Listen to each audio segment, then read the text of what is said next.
Hi, very good morning. I'm Dr. Janak Patel, MD, General Physician. I'm not a cardiologist. Today we'll be discussing on one of the another acyanotic congenital heart disease, that is patent ductus arteriosus. Short form we call PDA.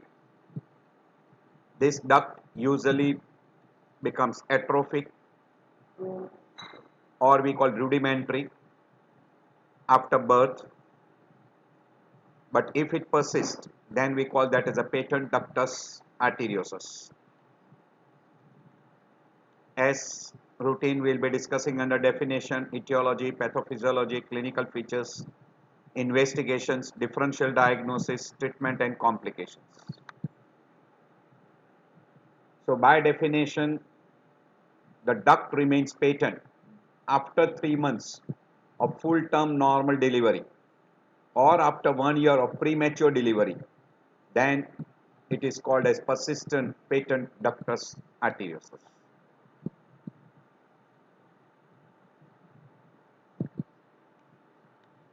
Now this duct usually after birth it becomes atrophic.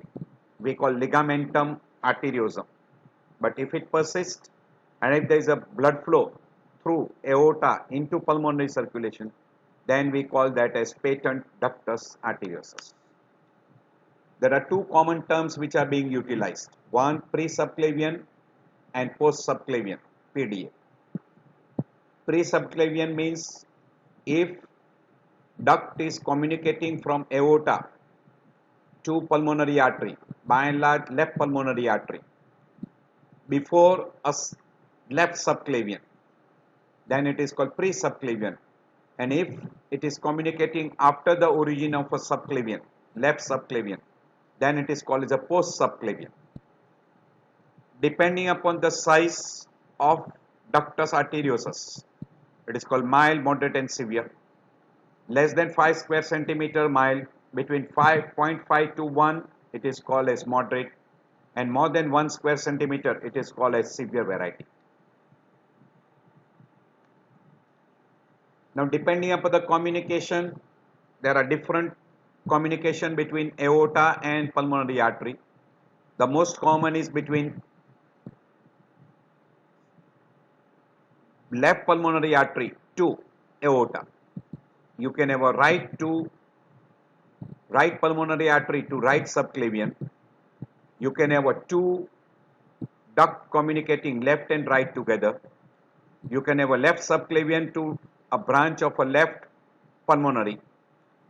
You can have an aorta communicating with the right pulmonary artery, or you can have a permutation combination. These are all the different. The most common is this variety. We call as a pulmonary artery or a left pulmonary artery communicating after subclavian. We call as a post subclavian. The commonest etiology is trisomy 18, or maybe because of severe hypoxia in mother or hypoxia during birth. We call asphyxia neonatal. Another common rubella syndrome means if the mother suffers from rubella during pregnancy. Odd condition like Holt-Oram syndrome may be also associated with PDA. Basically, it is a multifactorial, maybe genetic origin, maybe environmental factor, maybe asphyxia in mother, rubella, or because of drugs, chemicals, etc. Among genetic, trisomy 18 and trisomy 21, maybe Holt-Oram syndrome, Chair syndromes, or sex-linked mutations, etc. That is trisomy 18, trisomy 21. This is rubella syndrome, which is PDA with cataract with microencephaly.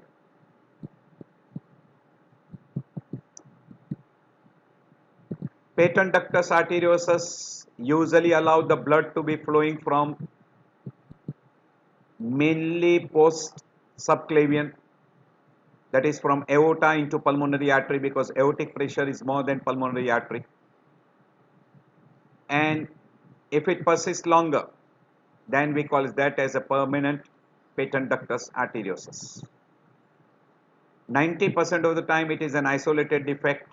It is accounting for almost 10% of the congenital heart disease. It may be associated with VSD, coarctation of aorta, pulmonary stenosis or aortic stenosis, other congenital malformations. It may be associated with LVH and pulmonary artery dilatation.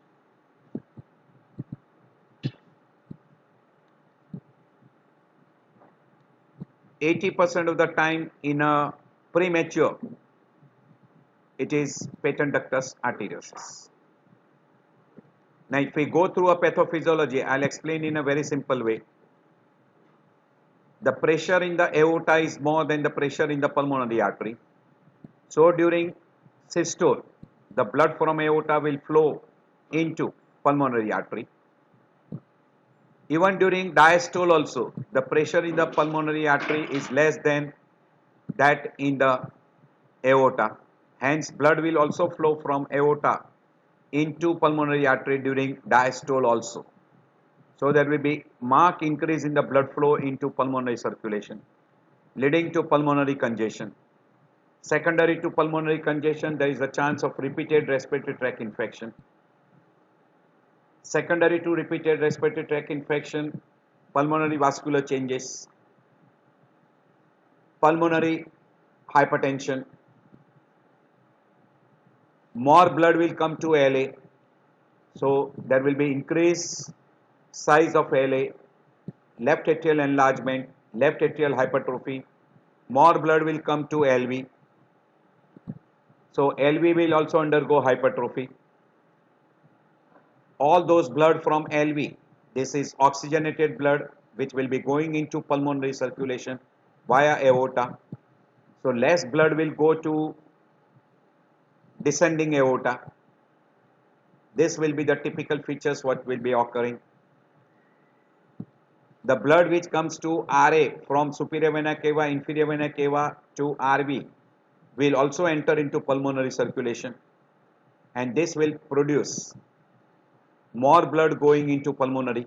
So there will be dilatation of pulmonary vessels, pulmonary plethora, pulmonary hypertension. Now secondary to pulmonary hypertension, now there will be increased pressure in RV. Now because of increased pressure in the RV size will start increasing.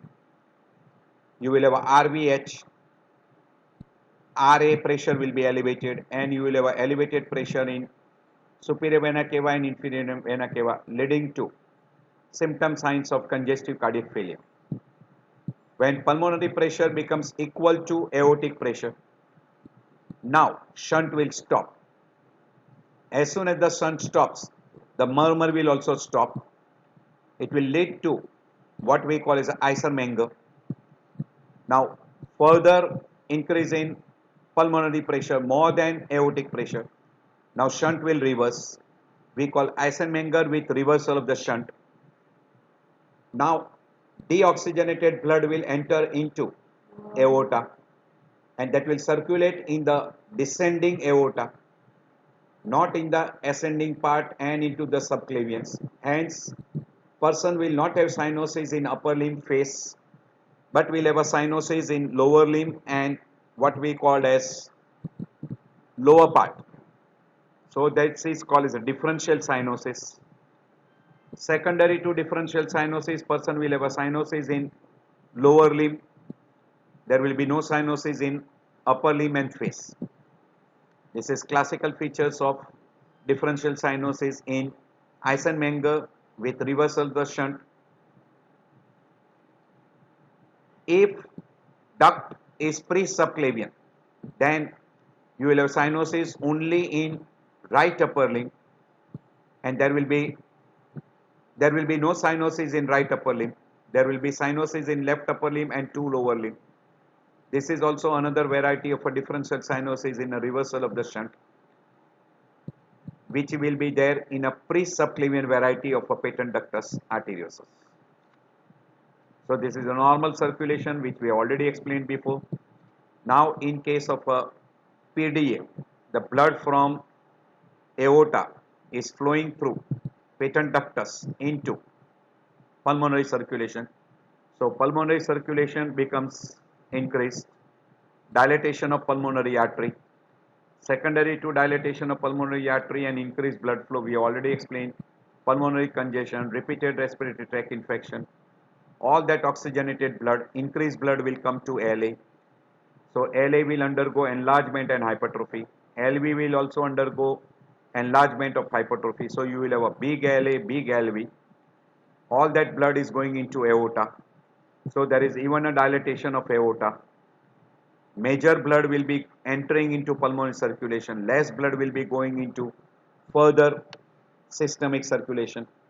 So we'll have a decreased blood flow in lower limb mainly rather than to subclavian, and further increase in pulmonary pressure. Now if the pulmonary pressure becomes equal to systemic pressure, you will lead to shunt will stop. Once the shunt stops, pulmonary murmur which was occurring at the PDA, that murmur will disappear. This is called as a Eisenmenger syndrome. Reversal of the shunt will give rise to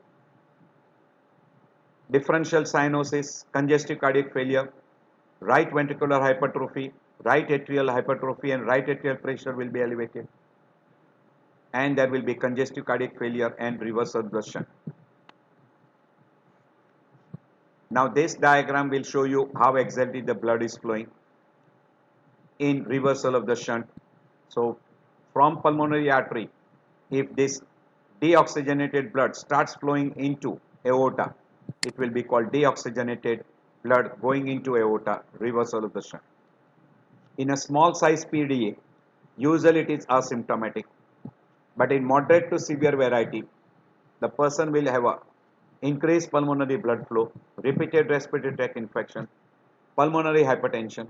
When pulmonary pressure becomes equal to aortic pressure, Eisenmenger syndrome, then later on further elevation of pulmonary pressure. RV pressure is markedly elevated, RA pressure is elevated, congestive cardiac failure, and reversal of the shunt, differential cyanosis. Chances of infective endocarditis, and also there will be increased chance of thrombus formation in a dilated left atrium, and you will have a paradoxical thromboembolism or infective endocarditis leading to paradoxical thromboembolization.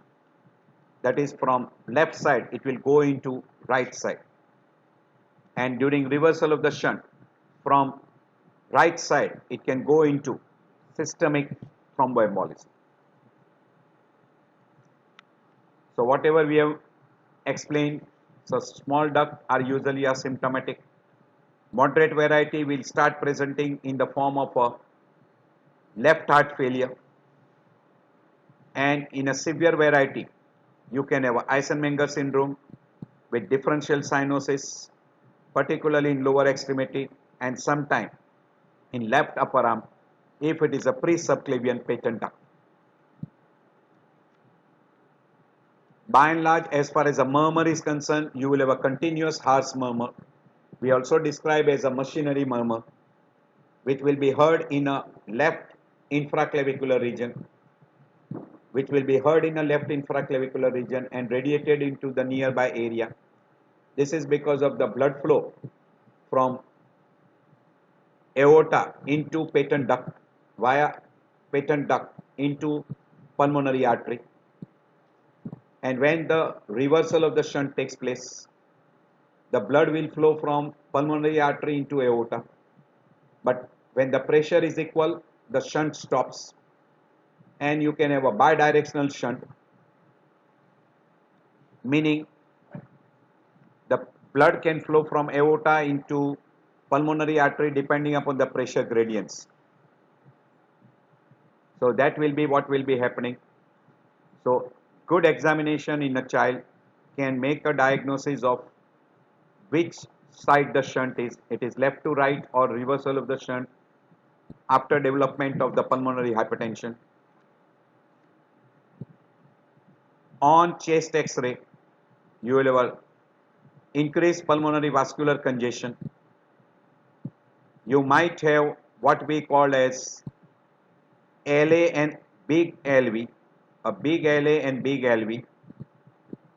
On Doppler examination, echocardiography, you can make out the direction of the shunt, size of LA, size of LV, aortic pressures, pulmonary arterial pressures, whether there is a reversal of the shunt or not. In an ECG, you will get a big LA and big LV. As far as management part is concerned, usually in a small duct, you can go for a pharmacological closure by giving PDA inhibitors. In a moderate variety, if a person has developed congestive heart failure, treatment of congestive heart failure, or you can go for a catheter closure by a coil. Catheter is introduced and then you put in a coil. Chemical closures are almost now gone. Those days are gone. This is a description of a typical murmur. Murmur will be seen or audible in left infraclavicular region. It will be a continuous murmur. It is also described as machinery murmur or train in tunnel. It is a hollow systolic murmur. Almost in entire systolic period as well as the diastolic period. It is almost more than grade 4 to 6. The murmur will change during respiration. There will be no effect on respiration, Valsalva maneuver, or by any other change in a position. Murmur will be conducted into nearby area. It will be radiated into nearby area.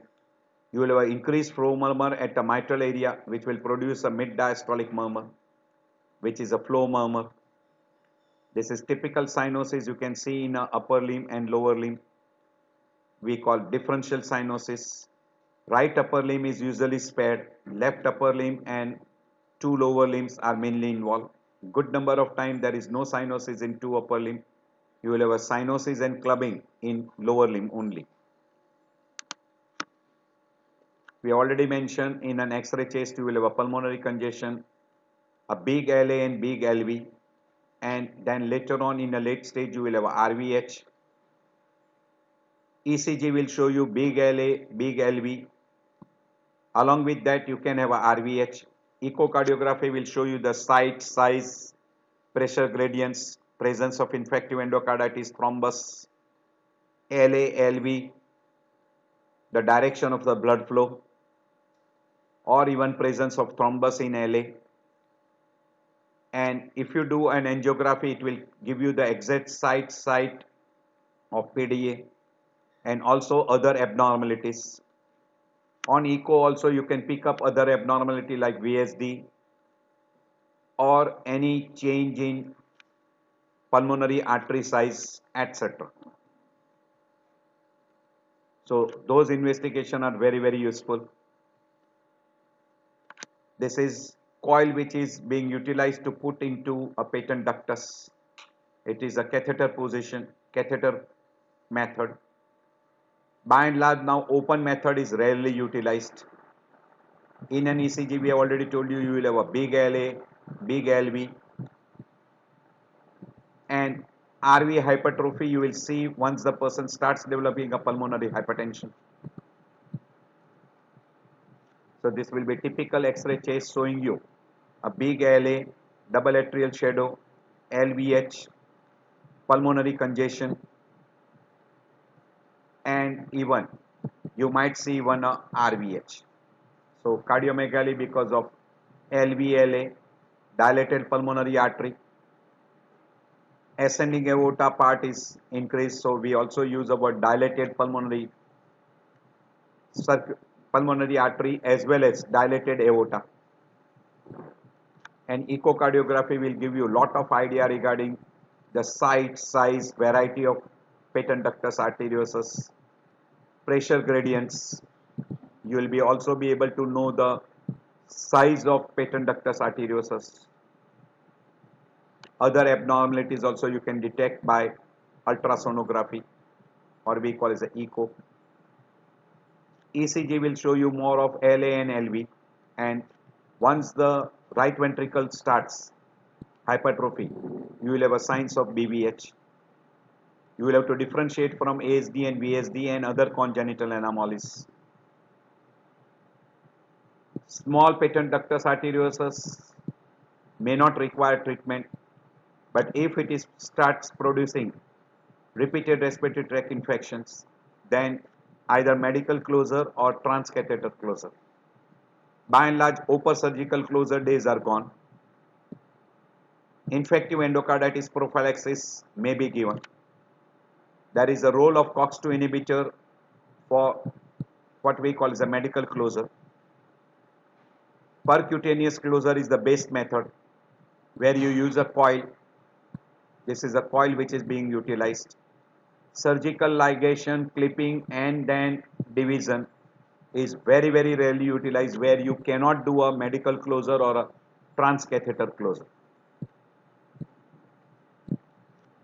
By and large, small PDA usually closes within 1 year. Medium to large variety with heart failure will require a closure, where you will have to first treat the congestive heart failure and then go for a medical closure or coil, we call catheter closure. So coil is put here, it will automatically stop blood flow from pulmonary artery into, from aorta into pulmonary artery, and it will reduce the blood flow into pulmonary circulation. So you can put that coil, you can put this type of coil or you can put this type of coil. These are the different types of coils which are available. Surgical closures, I've already told you, is very rarely utilized. By and large, you use a catheter closure. They are simple procedures and gives some very good results. You can see here, there is a blood flow from aorta into pulmonary circulation. And after putting a coil, you will see that coil is put. Now there is no longer a blood flow into pulmonary artery. So pulmonary artery will now not have any blood flow. So this is a post-coil closure. By and large, the open procedures are very rarely done. So you put a close, you will have to close the aortic and pulmonary end and then do a division. So you will have to close at two ends and then cut. Complication of patent ductus arteriosus, most common is repeated respiratory tract infection, Eisenmenger syndrome with reversal and with congestive cardiac failure, which will produce differential cyanosis and symptom signs of congestive cardiac failure. Chances of infective endocarditis is very high, and with reversal of the shunt you can have a paradoxical embolization from right side to left side, and before reversal from left atrium you can have a paradoxical embolization into systemic as well as to pulmonary via aorta to pulmonary artery. Along with this, the child is usually having retarded growth or stunted growth. These are the common complications. I end my lecture here. I hope this will be very helpful to you. See you in the next lecture. So we are finishing with acyanotic congenital heart disease.